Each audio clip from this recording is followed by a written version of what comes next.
Hey everyone and welcome back to another video. In this video, I'm going to show you how to add a payment method to the Walmart app. Now this video is going to be particularly useful for individuals. Let's say that you want to go ahead and add a payment method.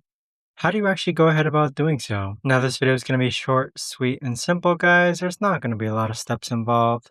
Now, in order to do this, what you're first going to do is log on to the Walmart app. Next, click on Account on the bottom right-hand corner. Now on this page here, click on the gear icon on the top right-hand corner. Then go ahead and scroll down and click on Wallet. Once you click on Wallet, scroll down, and then this is where you can click on Add New Payment Method. So this is where you can enter your card number, pay by bank, or use other payment methods, and click on Save Card. But that right there, guys, is the best and easiest way that I know of to actually go ahead and add a payment method to the Walmart app. If you guys know of a better or easier way to actually do this, let me know in the comments down below. I would love to know.